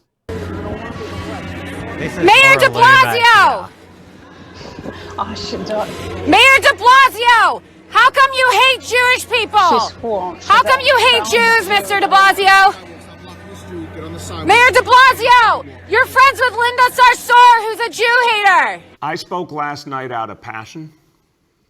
I could not believe my eyes, Marcia. It was deeply, deeply distressing. He's talking to you. Again, this is a community I love. This is a community I have spent a lot of time working with closely. And if you saw anger and frustration, you're right. I spoke out of real distress, that people's lives were in danger before my eyes, and I was not going to tolerate it. So I regret if the way I said it in any way gave people a feeling of being treated the wrong way. That was not my intention. It was said with love, but it was tough love. But we have to understand what it means to hold a large gathering in New York City today. It means, unfortunately, that people who go to that gathering, some will be sick with this disease. It's just a fact. We know this. Some will spread the disease to others. People, as a result, will die. The notion that people would gather in large numbers, and even if they didn't mean to, would spread a disease that will kill other members of the community is just unacceptable to me. So we have to do something different. And we have to break out of whatever we thought was normal in the past, because these are not normal times. So we're not going to be allowing these kind of gatherings in any community. So there you go. I'll show you the tweet which really turbocharged this controversy here, and I've also put it side by side with the ADL response. So my message to the Jewish community and all communities is simple. The time for warnings have passed. I've instructed the NYPD to proceed immediately to summons or even arrest those who gather in large groups. This is about stopping this disease and saving lives, period. And Jonathan Greenblatt... So what you're saying is there, he wants to have a solution to this issue of antisocial gatherings. He says he wants to stop this disease, and times for warnings have passed.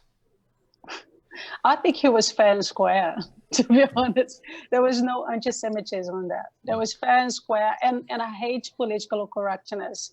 So he was just a victim of their own left cancel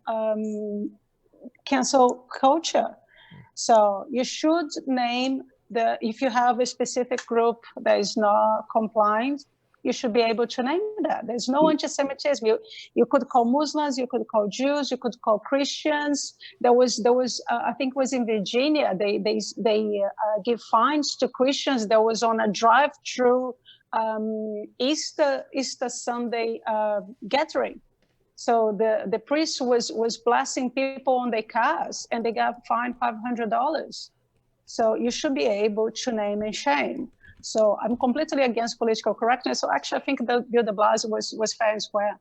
We'll have a look at the ADL's response. This is their president, Jonathan Greenblatt. Hey, NYC mayor, there are 1 million plus Jewish people in New York City. The few who don't social distance should be called out, but generalizing against the whole population is outrageous, especially when so many are scapegoating Jews. This erodes the very unity our city needs now more than ever. And we have to remember that Mayor de Blasio has over his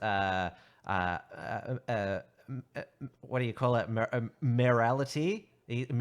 That's how you say it. We've seen those shocking, violent, deadly anti-Semitic incidents. Remember, there was actually in New Jersey that kosher deli shooting by those black Hebrew Israelites, and then that attack on that. I think it was 5 people died at that Orthodox Jews' home just after Christmas, and it was Jew and Jew violence. The man they arrested was a black supremacist, black appearance. Yeah. So yeah, he's overseeing a lot of anti-Semitic attacks and violence in his city. Yeah, but it comes from the black community. It's actually come from the black community. Yeah. And they mentioned later, oh yeah, this will increase outright white supremacist attacks, and none of the whites are doing anything like that. Yes. But obviously, the way that he phrased it, it obviously spooked. And when you saw the footage of the police breaking it up, it gave the optics of it reeked of 1930s Germany. You're saying the police said, "Screw your optics, we're going in." But if people who watch my interview with the operator of SJW Central, who's based in Tel Aviv, Israel, he actually told me that these are Hasidic Orthodox Jews. He said that the Orthodox Jews in Israel, they're frequently violating the coronavirus lockdown restrictions and social distancing, and they're getting fined, and they of course they have no intention of paying it, and everyone else in Israel hates those Orthodox Jews who are just in their own world. So in Israel they actually don't like the Orthodox ones. Yeah, so there's actually quite a bit of anti-Semitism in Israel as well. I think no one likes Orthodox. I'm not going to say this about the Christian community, but when you get to the point that religion blindfolds you to reality, not everything becomes extreme. So you see this with Jews, with Christians, with Muslims, with any religion. So you're in a situation that you're elderly or people that have some health issues can get killed because of a deadly virus, staying home. But you think you're immune because you're praying. That's the problem with religion. It can blindfold people, and then that's why I think it's wrong. And remember that Scott Morrison, they always make sure to highlight the Twitter people that is Pentecostal and is Hillsong. Hillsong, yes, that's not his primary place of worship, but he's also the prime minister that shut down places of worship. They're still shut down at the moment. Yeah, it just means that the church goes back to the early church. Like the early church was house church. It was small groups of Christians getting together and praying. Yeah, and studying the Bible. Yeah, it can be good to get away from the big churches because it can be a little bit culty. It just means that you don't need to go to a big church to be a Christian. It's basically how it all started off anyway. So Christianity will be fine, absolutely fine. Can we next call out some Islamophobia, because there was some shocking Islamophobia on RuPaul's Drag Race with a hijab drag queen. I love that. So what would he call that? Because he's got the hijab in the American flag, Lady Sharia. Lady Sharia. You know what? Actually, it was so refreshing to see someone from Hollywood actually point out Jeff the hypocrisy. Goldblum is his Jeff name. Goldblum. Yeah, it was so refreshing. I'm like, yes, thank you. That creature will be killed if thrown out of a building in a Muslim country. Are you saying Islam is right about trans people? Gosh. No hablo inglés, no comprendo. No, I don't understand. No understand. No. But they're trying to cancel him now because he called Goldblum or the tranny? Goldblum, No, because Goldblum. he Yeah, called of course. Islam It was homophobic. realistic. Because He don't was forget, realistic. don't He told the forget, truth. yeah, don't Goldblum forget is that. right about Islam. Yeah, but don't forget that Ilhan Omar, she's a Muslim who wears the hijab. She supports LGBT rights, and so does Sadiq Khan, the Muslim mayor of London. So see, Yeah, Islam is and pro-LGBT. apparently, according to our what's the name? Islam is the most feminist religion. Who was she again? Yasmin The Azam. most feminist religion. Yeah. Because you get to keep your last name when you get married. Oh, yeah, but you don't get to keep your clitoris. No, No, thank you. Thank you. I'll keep it intact, but I don't mind. I don't care about my surname. We've got another super chat on entropy from Savatnik for US $50. Thank you so much, Wow. Savnik. You always chip in with these generous super chats. Marcia is a great guest. Thanks for having her on, guys. Oh, thank you. Thanks for coming That's my first time. I actually was a little bit nervous. Yeah, you've done well. Thank you. Now, we might finish off with, calling out some feminist hypocrisy. I think that, it actually comes from the person who has probably highlighted the latest instance of hypocrite feminists is Rose McGowan, who, of course, she claims that she started the Me Too movement and was the whistleblower on Harvey Weinstein. Harvey Weinstein, even though Harvey Weinstein helped set her up her career. And also remember last year, I'm not sure if you'll remember, that she recorded a personal message to Angie Nolte. I don't remember the message, but yeah, I saw her calling out Alyssa Milano today. Yeah, so and actually was surprising. It was quite refreshing. Yeah, surprising. She tweeted this today, Rose McGowan. This is what she looks like now.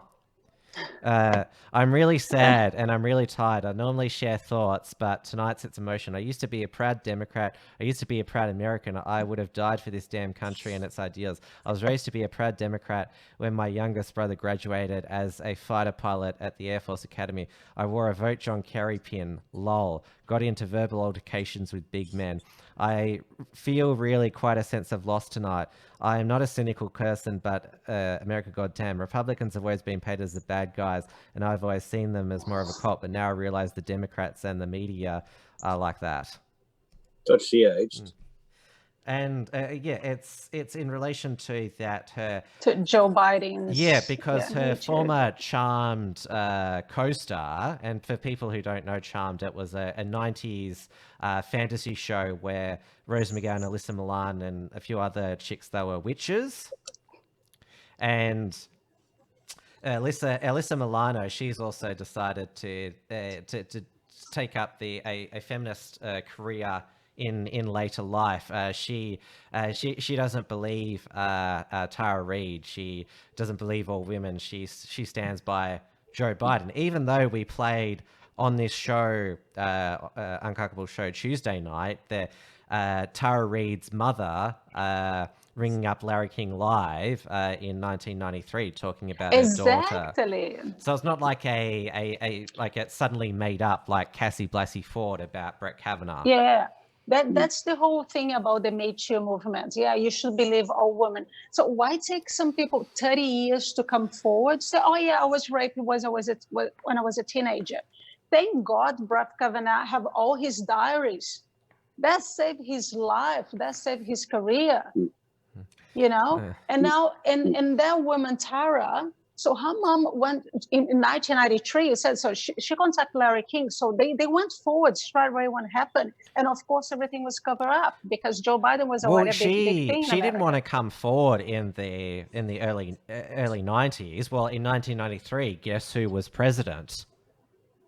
Bill Clinton. Bill Clinton. And well, he was even when he was too busy with Monica Lewinsky. Yeah, well, even before he was president, according to Roger Stone in his book The Clintons' War on Women, Bill Clinton has raped 27 women, and Juanita Broderick, who has claimed that she was raped by Bill Clinton when at the beginning, yeah, what happened? She has nothing to gain from continuing to be a public figure now. Spokesperson, yeah. She is still retelling her story. If you're gonna, it's really worth checking out Mint Press News. There's a journalist called Whitney Webb. She's done a whole series on the links between Jeffrey Epstein and the Clintons and a whole heap of elite US politicians. Yeah, it's all connected to that as well. It's been standard operational procedure to run to cover up. Oh yeah, basically on behalf of Mossad and a number of just organizations, basically to run entrapment organizations where they run child prostitution and just prostitution in general. It's basically how they operate, and these people are filthy. It's disgusting. Yeah, you've basically got criminals in charge of criminals the USA. running your country. Yeah, criminals running your country, and the judges, they own the police, they everywhere. Yeah. So when Donald Trump is trying to drain the swamp, it's those are the stakes. Like I still don't believe the QAnon theory, though. I think that's a stretch. Yeah, well, yeah. I'm a Q. I love Q. I'm a Q girl. You can argue that it's a way of selling the idea of the deep state to boomers, because like the idea that it's just a small group of criminals, it lets the boomers off the hook. It lets the cultural Marxists off the hook. It lets the globalists off the hook.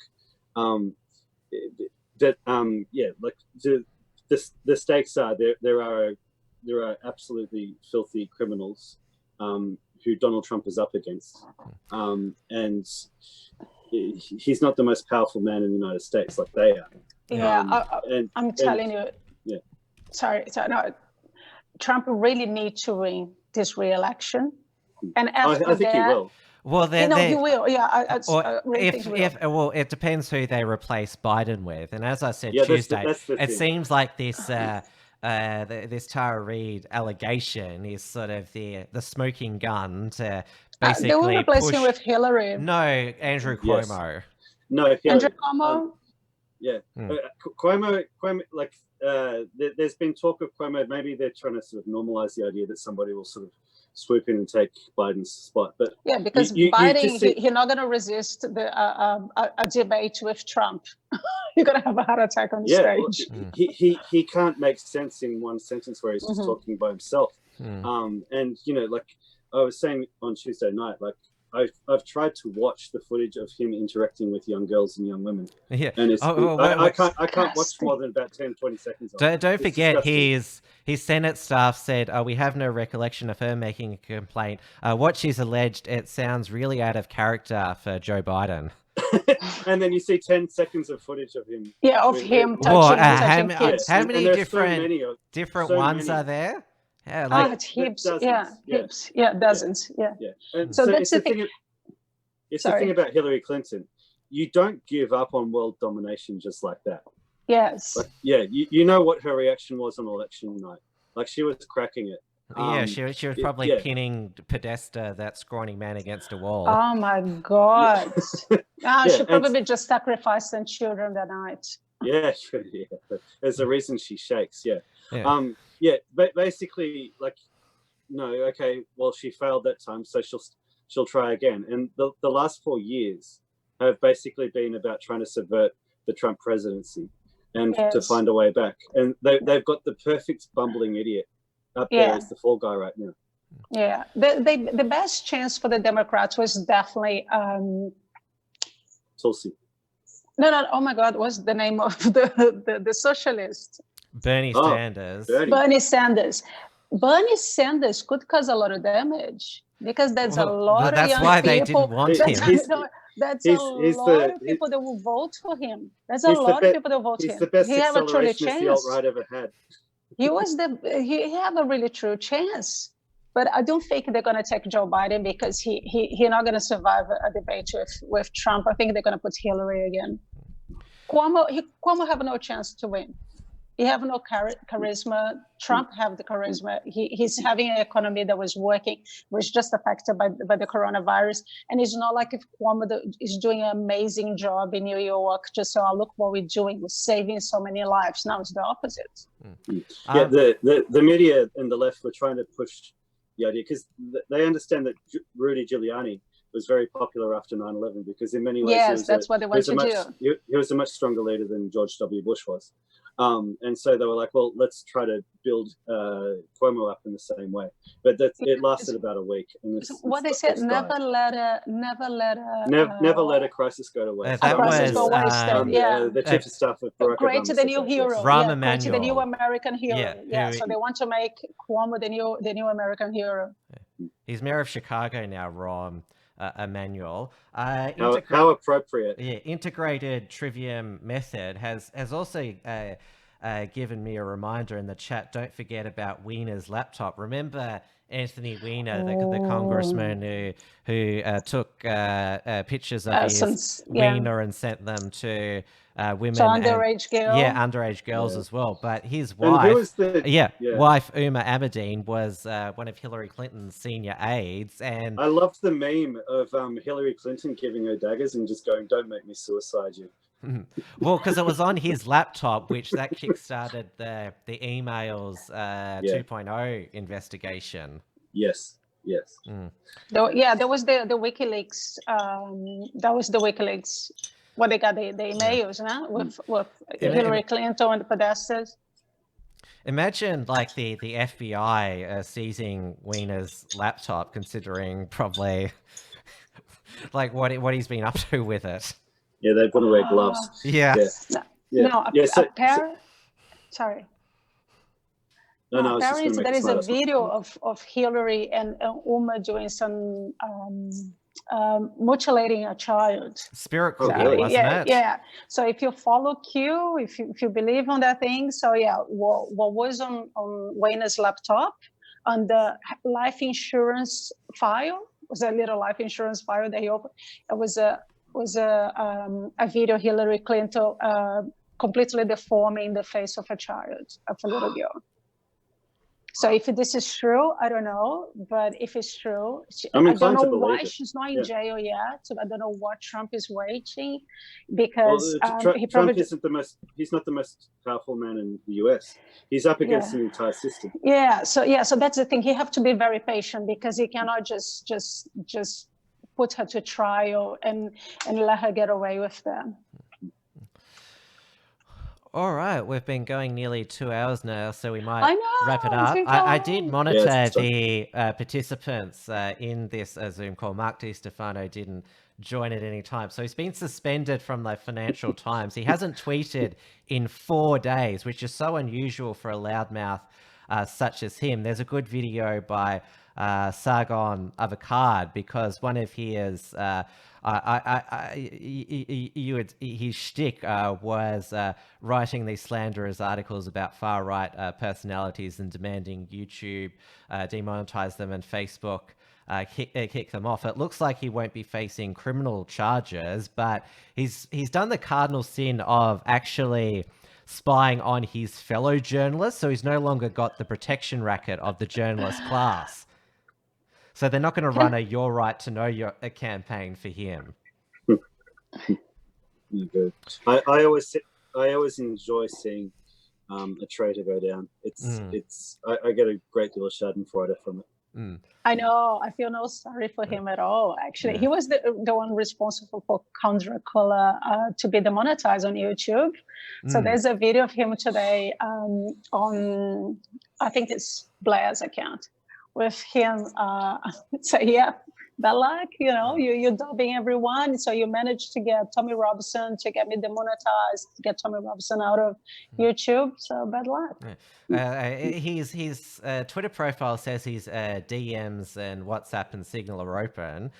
So you might want to send him a message saying, "Enjoying being suspended from your job, dickhead." It's one of the things. It's one of the reasons why I enjoy working with you, Tim. You're terribly spiteful to the right people. Oh, you got to be in this game. Yeah. No in mercy. the information wars. There will be no forgiveness. No mercy. All right. Well, thank you, Dave, again, and thank you, Marcia, as well. Thank you. Is Thank English you. No, now thanks for having me. your first language? Would you say? Like, obviously, you know Portuguese, but do you know Spanish as well? Yeah, I can speak Spanish, but because we're neighboring countries in Brazil, we all speak Spanish. We can speak, but then sometimes we end up mixing with Portuguese a little bit. So we can actually make some couple mistakes, but we can understand each other. And as a Latin language, you can understand Italian, Spanish, Portuguese. We should all be able to understand each other. It's just one writing. I cannot really write in Italian, but I can understand. The Romance languages, they're called. I know, io parlo italiano. Yeah. But what they all have in common, the Romance nations, is they all have dysfunctional governments. Italy, Spain, and Portugal. And crazy women. It's all true. It's all true. Yes, we are a little bit crazy. It's all true. I've just got a notification that James Fox Higgins, who couldn't join us tonight, he's premiering a video by his former partner. They're still on good terms in the Rational Rise. Sven Starfury about Bitcoin. So head on over there if you're interested there. All right. Good night, everybody. Thank you. We will. Uncuckables will be back next Tuesday, 8:30 p.m. Melbourne time. Dave, are you in for another Tuesday? For now, yep. Because we'll be joined by Richard Wollstonecroft. So that should be a lot of fun. Yeah, he's a lot of fun. Yeah, he managed to sort of, I think, rattle Maddie and keep him quiet for the whole show. That's like a miracle. I might actually have to rewatch that. I actually don't know. Maddie's like on his computer typing away. I think Maddie wasn't quite into it. Maddie's he's got other priorities right now. Oh, he might be doing another stream tomorrow night because he did one Friday, Sunday, and also, of course, Monday night as well.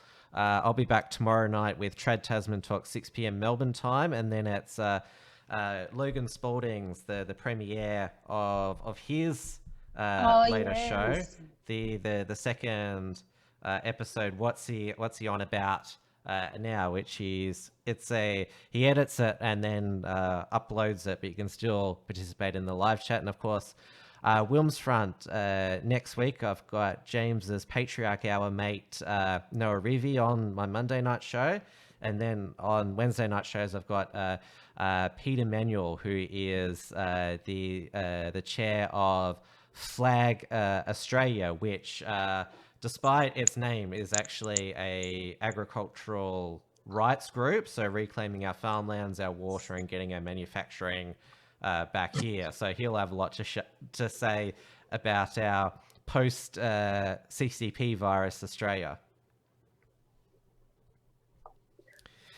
And Marcia, where can people, if they want to see a bit more of you, where can they go? Oh, I like to be quiet. I have a We don't little believe you. channel. Yeah, no, I have a little channel on Telegram.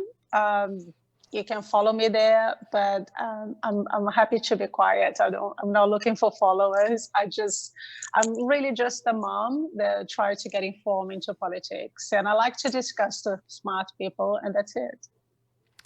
And of course, theunshackled.net, timwilms.com is where you can find the archive of our Unshackled productions and content, and also the links to all of my work at timwilms.com. Beauty. And yeah, everybody come to the XYZ. We'll always have something up every morning. I'm not doing the podcast with Mark Moncrief at the moment, but he's been doing some really, really good solo talks, just covering some really important historical moments. He's done two really good talks on the history of China. It's really worth checking out, especially his second one. He talks about the link between globalization and the rise of China. Because you can't participate in that because of Boomer Tech, Dave. Yeah, pretty much. Yeah. All right. Good night, everyone. Not all. Thank you.